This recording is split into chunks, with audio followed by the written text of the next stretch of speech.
I've got the privilege to interview an industry expert from the banking, audit, and compliance sector. Jake Molassig's expertise is combined with a genuine heart to serve small to medium-sized business owners, to help them understand what are the rules of the game as they interact with banks and shore up their back office operations to remain profitable and sustainable, especially in times like this. Jake is the Chief Executive Officer of BPR Advisors.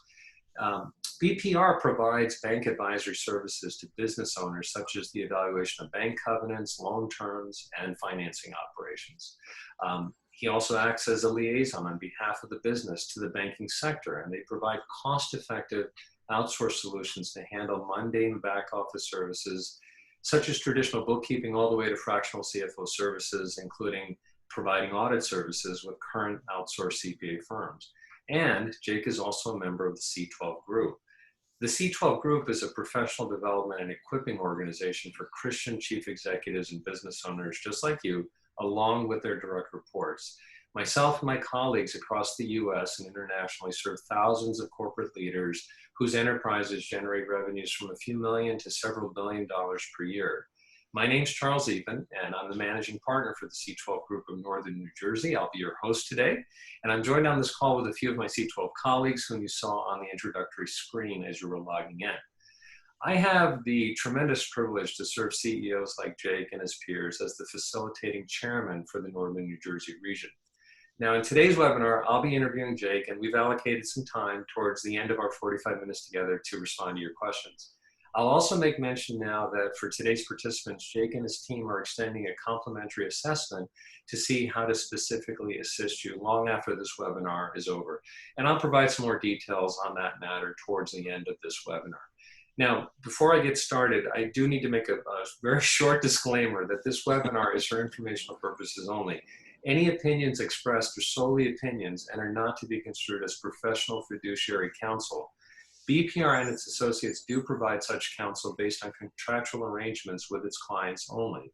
The C12 group provides a forum for the exchange of best practices with like-minded peers, and it's meant to be a provider of educational services consistent with timeless biblical principles in a safe and confidential environment where owners and CEOs can obtain counsel and perspective as they steward their respective enterprises.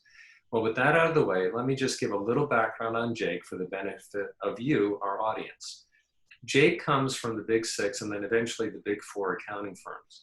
He has a long career in public accounting and has expertise serving small, medium, and large-scale enterprises. Along the way, he developed and refined his experience in the banking sector and has worked with community banks and some of the largest global institutions you can think of. In the role of serving the in the role of serving the banking sector, he was sought after for his expertise in audit and in compliance.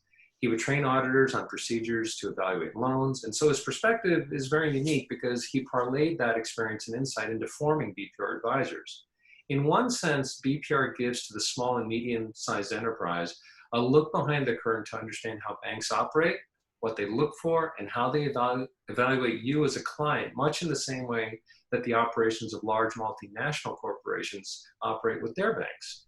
And this insight is particularly useful because of today's webinar topic.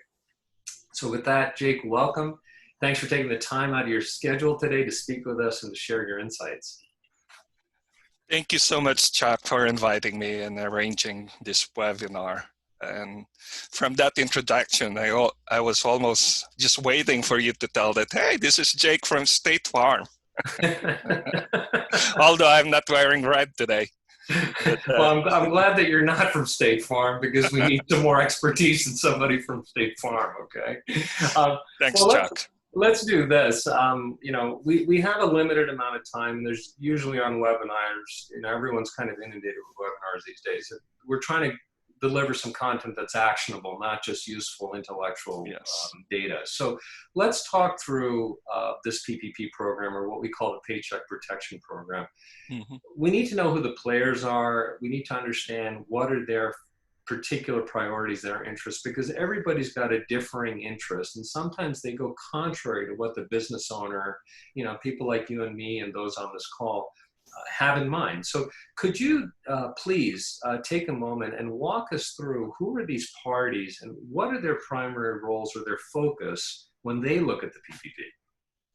Sure, Chuck. And I think just like what you've said, there are three parties, or what I call the stakeholders in this PPP program. First, we have the owner or the borrower's team, as I call them. And then you have the bank. And then you have the third one, which is SBA. So my hope, Chuck, really is to, just like what you've said during your intro, is to see the point of view from all these participants or stakeholders in this program, because as Stephen Covey have said in his classic 7 Habits of Highly Effective People, right? We need to seek first to understand, then to be understood. So, but before, so that's the premise that we're getting here, Chuck, and so. But let me do this so that I can paint the picture better. Chuck, have you ever watched the Iron Chef on Food Network? Okay, so Jake, I am a fan of the Food Network, and I'm pretty well acquainted with Iron Chef. And okay, truth be told, Chef Morimoto happens to be my favorite Iron Chef. Okay, so there you have it. Very good, excellent. So, as I've said, maybe I'll just use that analogy to paint the picture for all these three participants, as I have enumerated before. So in that show, right, you have the chairman who makes all the rule. Think of them, in this case for PPP, as the SBA. They make all the rules. And you have the contestant chef, which to us will be the borrower or the owners of businesses. And then the third one you have are the judges. You can relate to them as the bank. So allow me to expand further and say the participants in the show and relate that to the PPP. So as I've said, the chairman is similar to the SBA, correct? They are the ones who issues the rules, the guidance, and even slowly unveils the mystery ingredient. And with all the slow rollout and even the confusing guidance of the SBA, that's almost like the mystery ingredient in the Iron Chef show. It's being slowly unveiled underneath the blanket, right? Mm-hmm. So let's move on to the next participant, which are the contestants, or shall we call the chefs. Now, the chef has to prepare the ingredients in their style, in their own way. However, they have to commit to key factors or rules, if you may. And those parameters, it's almost the same as the PPP. So let's get to the first one, which is a set time period. In this PPP, unfortunately, or fortunately, originally they set it to an 8-week period that you can use all the PPP loan. Now it's up to the 24-week period. So that's the set time period. And then secondly, incorporating the mystery ingredient in their dishes. So you can imagine how the owners or the businesses are actually has to navigate how to incorporate the PPP into their current operation, because they are restricted to certain rule. They can use it to only to particular expenses. Now, the third participant actually to me is very important. So since they're the ones who will determine who will be the winner and users, and winners and losers, it's we are calling the judges, correct? And in this case, it is the bank. So let's take a look at this in terms of the bank side, how they are looking at the PPP on their end. And unfortunately, as we know it sometimes, especially in a show like the Iron Chef, it is the judges who will make the ultimate call, if you may. Well, I have to tell you, Jake, I think it's the first time I've ever heard anyone correlate a cooking show to how boring operates. Okay, that's the first for me in, I don't know, a couple of decades of doing business, all right? But regardless, using, the Iron Chef analogy, we've got three stakeholders, as you said, involved with this Paycheck Protection Program or the PPP. You got the chairman, as you said, who is the SBA, the judges, who are the banks, and the chef, which is really the business owners, like those of us on this webinar. Mhm. Now, you said something very important, that all this has a measure of subjectivity, like a cooking show. So it brings up an interesting subject, because if the banks are really the gatekeepers to the forgiveness aspect that we're talking about, there's a potential gap then that I'm sensing, and I'd appreciate you describing what the bank is looking for that could be potentially different than what the borrower is presenting. That's correct, Chuck. That's correct. And so let's go back to the show then, since you like it very much. We're not going to leave this analogy, are we? Okay, all right, fine. Not yet. Okay, I can work with it. Okay. So let's talk about the judges. So in that show, you have good judges, obviously. These are the food critics, restaurant owners, high-end restaurant owners who knows what they're talking about, since this is their profession, correct? However, in a lot of cases, celebrity judges are invited. And we know this is a show, so why not? These celebrity judges, in my mind, they know how to eat, just like me, but very inexperienced in probably preparing high-end food, especially good food, if you may, and building the dishes. And they're truly inexperienced in that regard, to be fair. This is not really their profession. So this is so similar with the bank in this PPP forgiveness. Let me expand on that. The judges will be the one who will be reviewing the PPP application, correct? So let's delve inside the banking industry right now and seek to understand them from their point of view. So number one, right now the banks are anticipating a very painful impact of this ongoing crisis, and that's everybody else. So they have been very proactive, and this is all over the news. They've been very proactive, putting in a lot of loan losses in their books, if you may. And they're also doing some reorganization, just like everybody else in business nowadays. And you know what it means for reorganization, right, Chuck? Some people are being let go. And unfortunately, those people who are being let go are sometimes the experienced one. Okay, so that's one. The second part to me is that they might not be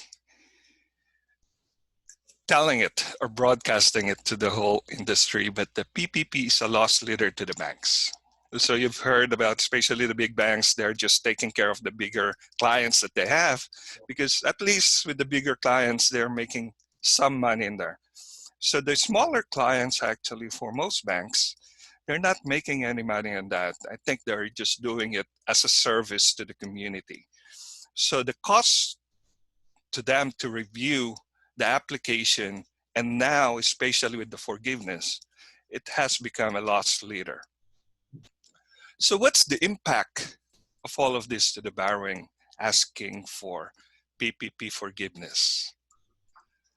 The small loans, especially those that we describe that amount to about 1 million, up to 1 million, it will be processed by the bank under what we can call now as robo-submitting.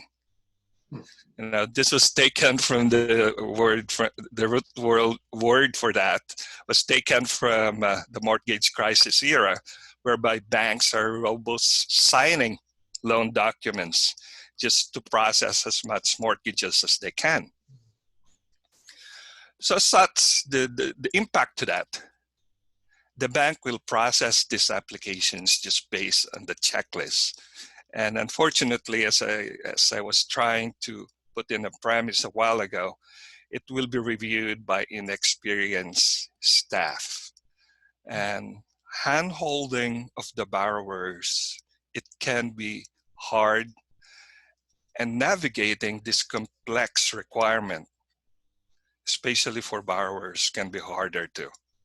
So And off the record, Chuck, I was talking to a loan officer from one of the big banks like a few weeks ago. And he told me, so I just casually asked, so how are you doing with your PPP? And said, we're not doing anything. Unfortunately, we got a word from compliance that we should not be giving any advice because it would be risky for us. That's sad, but again, that's just the reality. So what this means is that bank will do their own calculation, separate from you, will submit to them, and based on the documents that you will just be submitting to them, if they don't understand the documents, then probably I hope that there's going to be a reconciliation that's going to happen here. But the discrepancy between what you have submitted and their own calculation might be the sticking point here. Would that make sense, Chuck, to you? Yes, it does. Yeah, it does. Yeah. I guess just a quick point here, Jake. I mean, Sure. It seems like if these experienced loan officers are in a sense divorcing themselves of providing guidance that they normally used to do, it sets up a pretty pretty bad outcome. But let me give it back to you. The gears are turning in my head right now. So please. Yes, that's true, Chuck. And to be fair, they might be trained to do some of this, but still, just like me eating, I know how to eat, but I don't know how to prepare some of those foods, basically. So I'm calling them the celebrity judges, right? So because of all this ongoing reorganization, and the banks are trying to focus on their own area of expertise also, this inexperienced loan officer might not even know what are the differences on some of the documentations that you will be submitting, unlike the experienced loan officers that we have in the bank.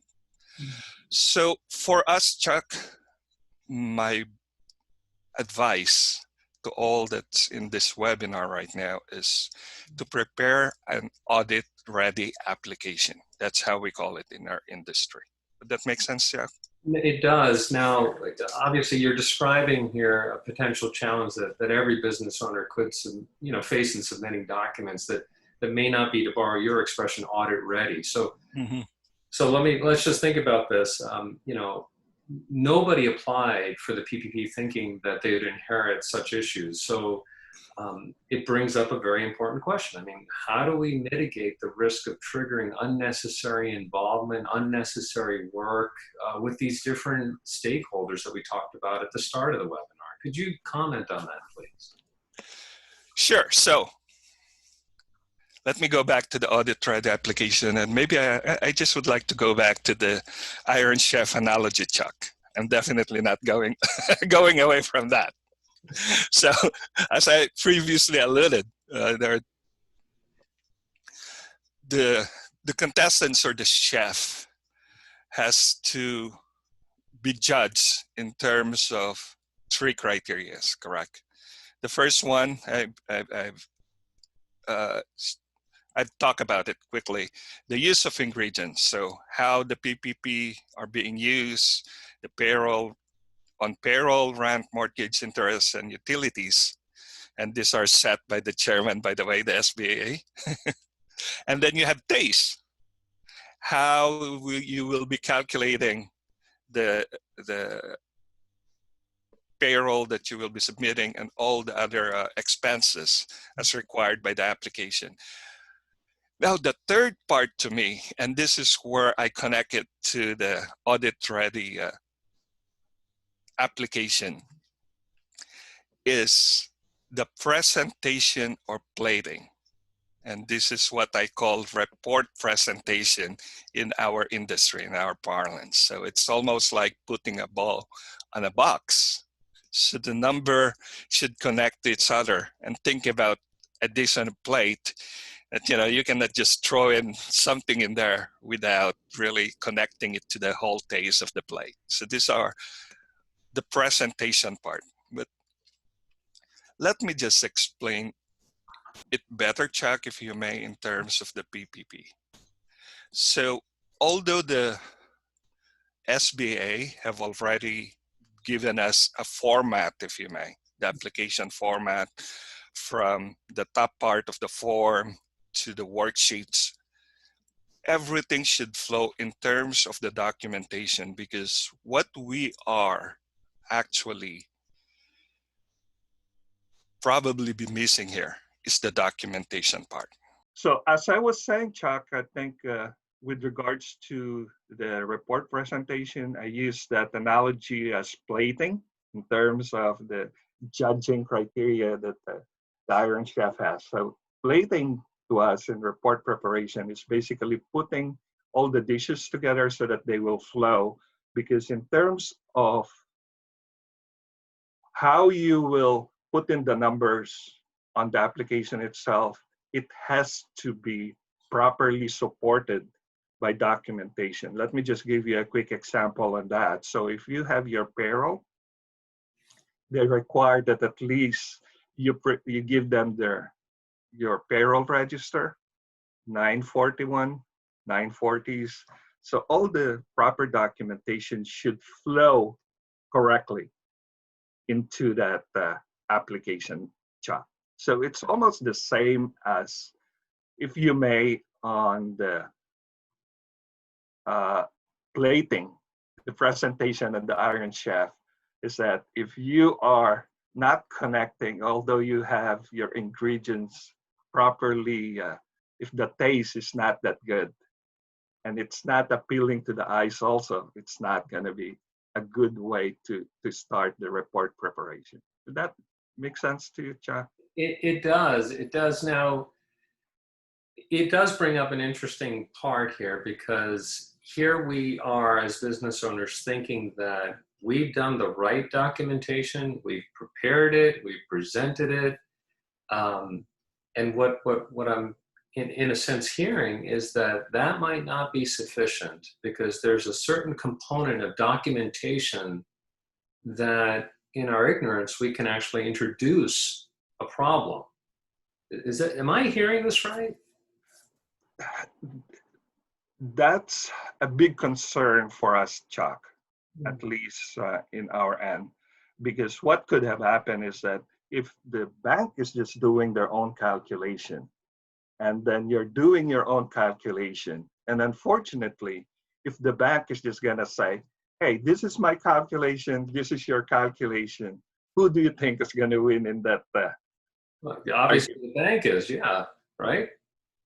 They're the judge in your analogy. That's correct. Yeah. And unfortunately, that's not a good thing to do. Listen, I know a lot of banks, there are good banks, and definitely and probably 90% will reach out and say, hey, we are not getting what you are submitting to us. And unfortunately, and I've seen this a lot when I'm actually looking at the documentations prepared by companies, it's like, what are you talking about? You know, this is how it works. But then again, that's where it all goes into problems, because as I've said, and as you have said, John, who will win that argument? It's not going to be the borrower or the business owner. It's going to be the banks. And what will the bank do? They're just going to submit whatever they think is correct to the SBA and tell to the SBA, hey, this is what we have calculated, and this is what they have submitted to us. And in that end, what do you think the SBA is going to do? I'm afraid to think what they're going to do, because at the end of the day, we're on the hook because we're the one with the liability on our balance sheet. So help us out here. I mean, what we need to kind of get to some practical actions to avoid some of these difficulties. What would you recommend at this point? So let me just go back and quickly think about how the SBA might think about this job, because there's what we call everywhere, even in the corporate world, red flags, right? Okay. So SBA might come back and say, okay, let's red flag this particular borrower because of the discrepancy between what they have submitted to us and what the bank has submitted to us. You know, so let's review their application. And at that point, Chuck, I think that that's something that we would like to avoid, unfortunately. So let's go back to your question, Chuck, about what shall we do? The very first thing, and this is my biggest recommendation, talk to your CPA. The reason that I'm saying that, Chuck, is that a lot of the CPA, and this is my profession, they know how to prepare work papers, meaning audit ready. It's like plating in the Iron Chef show. They know how to do that. They know how to present it to the bank so that when the bank receive your documentation, they will definitely, the bank will say, oh yeah, that's right. Okay, this number connects to that documentation in this number, that calculation. Okay, yes, yes, yes. And that's what you want to hear from your bank. Yes, this submission is correct. You're approved. Here you go. Whatever you have, our hope is that whatever you're going to submit to your bank, the bank will accept that because you have been ready and you have prepared for it. So those are just some practical advice that I can give to some of the business owners right now. Now, and I appreciate that feedback. Now, some of us on this call have an actual team of people. We have a department that kind of manages the books and does the control of our cash inflows, outflows, et cetera, et cetera. Do you have any suggestions as to what we could do as leaders of our companies to work with our financial team a little bit more effectively? Any thoughts on that? Part of the suggestion that I can make, Chuck, is that if you are preparing now for your submission, try not to do it in one shot. Try to do what we can call a phase calculation. So first, try and calculate it for 1 month. If you guys are thinking about the 24-month window, try and do the calculation for 1 month. And with that, try and see, especially if you're the owner and you are thinking about not engaging your CPA or a third party to review some of this, try to say, okay, with me as an owner, can I really understand what my team, my in-house team is trying to do? Okay, so that's one advice that I can give, Chuck. But my bigger advice actually, Chuck, is try to, I don't think this is something that your team, that you want to use the energy, the time of your team to be looking at, keeping up with all the regulations. I don't think it's worth their time.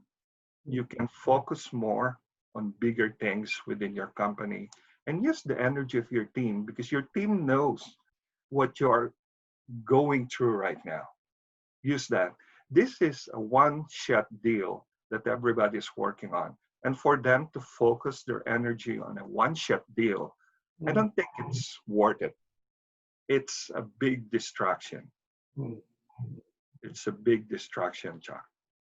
I appreciate what you're saying there. We want to be diligent with the responsibility that we have, especially for money that's coming from the government. And at the same time, many business owners are going through just a tremendous sea change. I mean, nobody's had experience with what we're going through at all. There's no case studies. There's no expertise on this stuff that's available. And you're right that it is a big distraction because all of us are trying to take care of our customers, serve our employees, maintain a profitable, sustainable business. And I would agree with you. This is a big distraction. So it kind of tees up a very important subject. that I'd like to ask you. It's personal, but you know, as an individual who incorporates faith into his business, your perspective is pretty unique. I'd like to ask you, if you would, Jake, could you just share how your faith plays a role in the work that you're called to do? Why does that make a difference to you?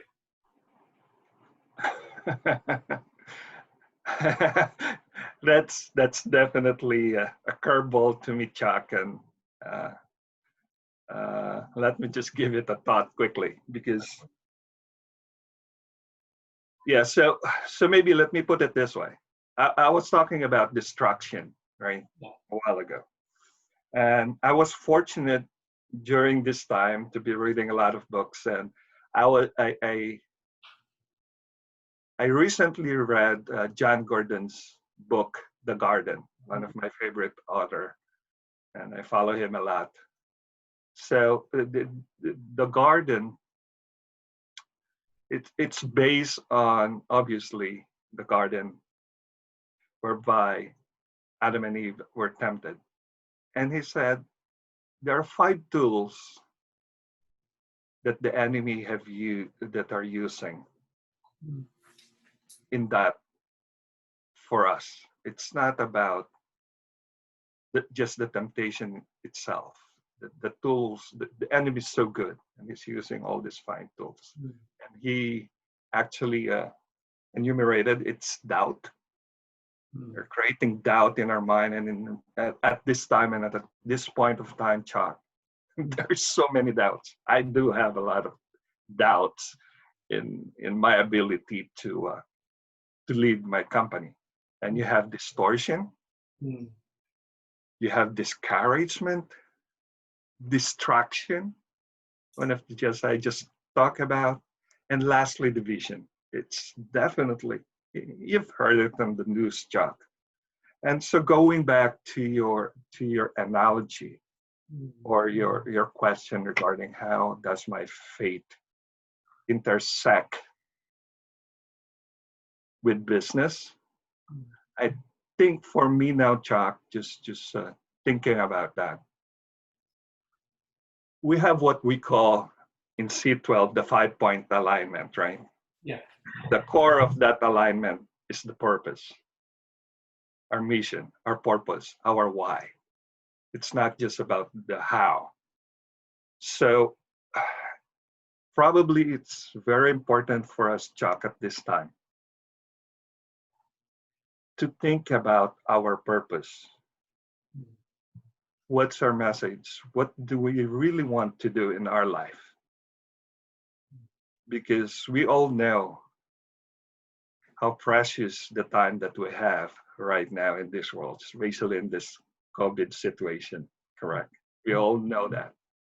So intersecting the faith versus our businesses, Chuck, is very important to me, to answer your question.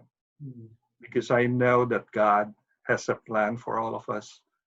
And hopefully, if anything, if there's one thing, and probably that's the whole reason that we put that in our banner. If there is one thing that we can take away from this seminar, which is the peace of mind, I hope that to me is the best service that I can give to all that's in this webinar right now. Jake, thank you for that. I appreciate your transparency. I know a lot of business owners, certainly the many dozens that I speak to regularly, struggle with a lot of these issues that you've raised. I appreciate your transparency again for sharing a little bit about how you view things. Especially thankful for your insights. We do have a couple of questions that have been coming in, and I want to just tee them up. There's a lot here. I'm not going to, unfortunately, for those of you on the webinar, I'm not going to be able to get to all these questions. So I'm just going to pick the ones that came in the order they were received. So first question I got was, will the SBA review individual PPP loan files? So with regards to the Chuck, they specifically have said already, I think it's FAQ, it's in one of their FAQ. They will definitely review loans that are over 2 million. Okay. Now, I think we have talked about how could some of the smaller loans be triggered, and that the explanation I was trying to get to a while ago, that those could be a trigger because, as I've said, red flagging some of these loans is critical because we all know, to be practical, the SBA cannot review all these loans. Now, if there is a good news and based on the political environment that we're hearing right now, Chuck, there's a push that smaller loans that has not been quantified, the amount, will be automatically be forgiven. That's a good news to me. Now, the amount, what they're thinking about is up to 150 because when the SBA published their listing, those that are under 150, they did not put in their name, but above 150, they publish all the names of those borrowers. So if your loan is less than 150, I strongly believe that there's a big chance that it will be automatically forgiven. You don't have to worry about anything. So for me, that's a big peace of mind. Okay, oh, that's encouraging news, and I'm sure what we're talking about here is subject to further guidance and review, and maybe even amendments before year end. So we do want to stay close, connected to you on further updates. You had another point. Yes, Chuck, because I think just to let you know, and probably everybody knows about this, the application period has been extended to August 6th. So up to now, some banks are still accepting application. So the forgiveness portion has not even started. So I don't know of any bank that have started the forgiveness, accepting forgiveness, if you may. Got it. Good. That's good to know. So maybe there are some of us on this call who still are a bit reticent about applying for a PPP, still evaluating it. Do I still have time? The answer is yes. And at this point, based on what you've just shared, 150,000 seems to be the sort of the threshold for potential automatic forgiveness. Potential, yes. Potential. Yeah. I'll leave it there. That's the word. That's the word. Okay, I've got to just maybe time for just one more question here, and then I'm going to, for the benefit of the audience, I'm going to put a follow-up action guide for you before we close. Okay, but here's the second question: how can I ensure that my CPA really knows how to prepare the package, especially because I only have a bookkeeper? How do I audit the application process? Okay. So let me take that in two parts, if you may, Chuck, because I think it's talking about you have an in-house, the bookkeeper, right? Okay. And then he's thinking about probably engaging his CPA too, correct? Sounds like it, yes. So let me take the CPA part, and this is the advice that I gave a while ago. I strongly believe that the CPAs would be the best, your CPAs would be the best person to consult with regarding the PPP. Why? We go through what we call peer review, just like anybody, professionals in any industry job. And part of the peer review is reviewing our work papers, if you may. Mm-hmm. So there's the auditing the auditors. So most CPA goes through that peer review to maintain their credentials. So I'm fully certain that a lot of the CPAs will be perfect in preparing the application. In any case, if there are some things that you believe is necessary, as you have said a while ago, Chuck, we are here for second opinion. Mm-hmm. And for all owners out there, if you just need second opinion, we're here and we're giving out, a free consulting services on that regard. So if you need a second opinion, feel free to reach out. With regards to their bookkeeper, Chuck, unfortunately, I don't know their capabilities, especially in terms of preparing work papers. I have to be honest, a lot of the bookkeepers that I know, they're good in keeping the books. recording, cash in, cash out. So that's my short answer to that. Okay, well, that's very fair. We want to honor everyone's time. Jake, I really appreciate you spending some time out of your busy schedule. You're in the eye of the storm here right now with all the stuff going on. So really appreciate you taking time to be with us today, sharing some insights. I do want to, for the listening audience, I do want to share with you that you do have some opportunities to engage with Jake and the team at BPR. There's a couple of action points that you can take up as a follow-up to this webinar. So if you go to bpradvisors.com, the phone number and email address are there. If you'd like to get a free consultation about where you are with your PPP documentation, even with a CPA review, Jake and his team will be available for that.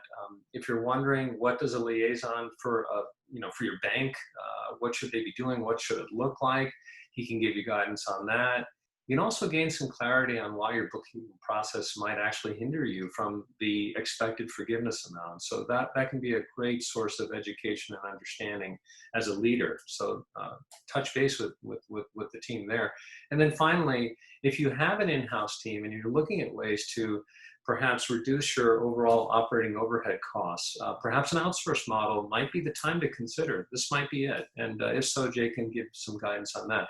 If you're a business owner who really is trying to integrate their faith into their business operations and you'd like to learn more about the C12 group, here in Northern New Jersey, my contact information is here. Would welcome a call from you to assess where you are, your readiness, if you will, as a leader, and whether or not you might fit into one of our multiple groups here in Northern New Jersey. On behalf of the C12 group of Northern New Jersey and for the team here, we just want to give some appreciation to you for taking time out of your schedule. We appreciate the fact that each of you are lifelong learners, and we hope that this time was a great investment. If you do have questions, my contact information is there. Thank you very much, and we'll wish you a wonderful day ahead. God bless all of you. Bye-bye. Thanks, Chuck, and God bless you too. Thank you, Jake. Bye-bye.